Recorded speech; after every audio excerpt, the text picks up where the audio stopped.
आज इस वीडियो में हम कवर करेंगे एक कैंसर पेशेंट को जिसको 2022 में कैंसर आइडेंटिफाई हुआ। दोनों किडनियों में कैंसर था। किडनी रिमूव और कीमो का ऑप्शन था पेशेंट के पास, और गौमाता की कृपा से इनकी सभी रिपोर्टें सामान्य हुई। और जहां पर इनका वज़न स्टार्टिंग में 65 किलो था, जो घट के 51 किलो हो गया था, वो वापसी में 57 किलो हुआ और अभी तक ठीक है। तो सबसे पहले तो ज़रूरी ये है कि आगे भी ये ठीक रहें, तो उसकी दिनचर्या के बारे में चर्चा करेंगे। तो सबसे पहले माता जी, अभी आज की डेट में आपका वज़न कितना है? 57 किलो। 57 किलो नेट है। अभी शरीर में क्या क्या तकलीफ़ है? कोई तकलीफ अभी कोई तकलीफ़ नहीं है, ठीक है। गर्मी ज़्यादा लगती है या सर्दी ज़्यादा लगती है? नहीं, मेरे सब बरोबर साले बरोबर। तो जिस समय सबसे पहले पता चला था, जिस समय पता चला था उस समय शरीर में क्या क्या तकलीफ थी? दर्द तो यहाँ पे दर्द था, और यानी कि पीछा किडनी के लगा। कैंसर में जिस जगह पे किडनी है आगे और पीछे पीछे। ये लक्षण होता है। दोनों जगह दर्द था। दोनों दर्द। अब दर्द है उस जगह पे? अब नहीं है। अब नहीं है, ठीक है। हो तो बताना भी है। अब आपको क्या करना है, क्योंकि आपको 2022 में था, तो 2027 तक पूरी संभावना है कि ये रिपीट हो जाए। कैंसर एक ऐसी बीमारी है जो बार बार रिपीट होती है। तो पहले तो जो आपको सिस्टम मैंने जो दवा दी हुई है वो उसको कंटिन्यू कैरी ऑन करना, ताकि दोबारा रिपीट ना हो। दूसरा, खाने में इन 3 महीनों में जो प्राथमिकता आपको देनी है, रोज़ाना आपको इस 1 महीने में आपको जौ की राबड़ी ज़रूर प्रयोग करनी है, ठीक है ना। देसी गाय से ही बनी हो, सेंधा नमक यूज हुआ और जौ। दूसरा, आपको नीम के कुछ कच्चे पत्ते 7-8 दिन कम से कम खाने हैं, ठीक है। तीसरा, जब नीम की निम्बोड़ी आ जाएगी तो रोज़ाना लगभग 50 निम्बोड़ी आपको सेवन करनी है, ठीक है।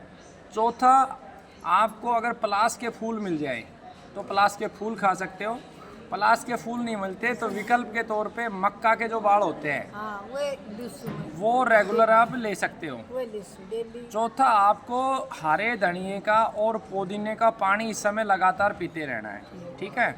उसके बाद आपको जो साँटा है, अब 1-1.5 महीने के बाद साँटा उगना शुरू हो जाएगा। कपास के अंदर उगेगा सबसे पहले। तो ऐसे खेत से जहाँ यूरिया डीएपी ना डलाओ, ऐसे खेत से साँटी को सब्जी भी खानी है, रायता भी खाना है, और साँटे की जड़ को पत्थर पे घिस के भी आपको लेना है। खाने पीने में परहेजों को वैसे ही रखना है जैसे जौ है, जौ का सेवन आप करेंगे निरंतर, ऐसे ही देसी बाजरी का आप सेवन कर सकते हैं, ठीक है। तो ऐसे करते चलेंगे। गाय का घी खाएं। गाय के घी के बाद अगर थोड़ा सरसों का तेल खाना चाहें तो शुद्ध घर पे निकला हुआ खा सकते हैं। जो उपवास है, सप्ताह में 1 उपवास ज़रूर करना है। कैसा उपवास करना है मैं बताता हूँ। उस उपवास में आप अगर शुगर नहीं है तो गन्ना चूसो, नहीं, शुगर नहीं है। फल खाओ आप, ठीक है। साथ में आप जौ का पानी पियो। जौ की आप जो है दलिया बना के खाओ, और जौ का जैसे 100 ग्राम जौ ले लिए, कूट लिया आपने, और जौ को पानी में उबाल लिया, 5 लीटर पानी में उबाल लिया। जब पानी बच गया 2.5 या 2 लीटर, वो पानी दिन भर आपको पीना है। सप्ताह में ये 1 उपवास आपको करना है। दिन के मैक्सिमम हिस्से में आपको मौन रहना है। जब ज़रूरी हो तभी बोलना है। मौन उपवास का अर्थ ये नहीं है कि 12 ही घंटे मौन रहना है। मौन उपवास का अर्थ ये भी है कि जितना ज़रूरी हो उतना ही बोलना है, जितना ज़रूरी हो उतना ही सुनना है, ठीक है। कानों का भी उपवास कर सकते हैं। एक श्वासों का जो उपवास है वो निरंतर जारी रखना है। कैसे रखेंगे? जैसे आप मेरे सामने बैठी, थोड़े आगे आओ माता जी।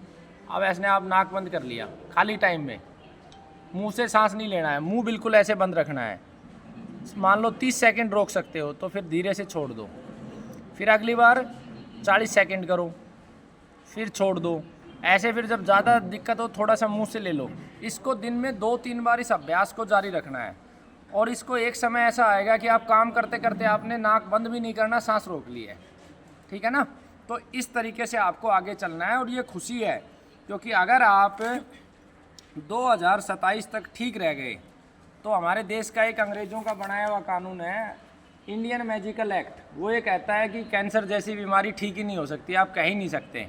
तो आपके केस में सबसे अच्छी बात क्या है? आपके केस में अच्छी बात यह है कि आपकी बीमारी की रिपोर्ट सारी नेगेटिव हुए, 2 साल हो गए, और 2-3 साल ये दोबारा नहीं हुई तो हमारे लिए बड़ी विन विन पोजीशन हो जाएगी।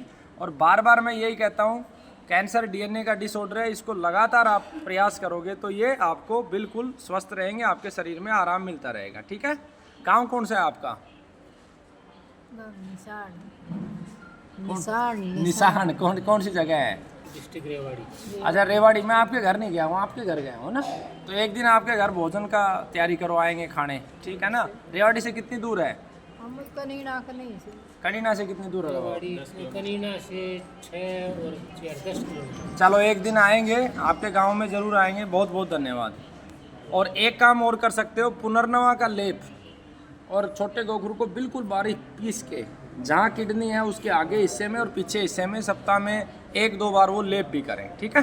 साटी की जड़ को सांटी की जड़ और छोटा गोखरू, भाखड़ी, भाखड़ी दोनों की जड़ को पीस लो, लेगी तुम्हारा है ना। भाखड़ी अब उगेगी, भाखड़ी और सांटी दोनों की जड़ को पीस लो। ठीक है माता जी।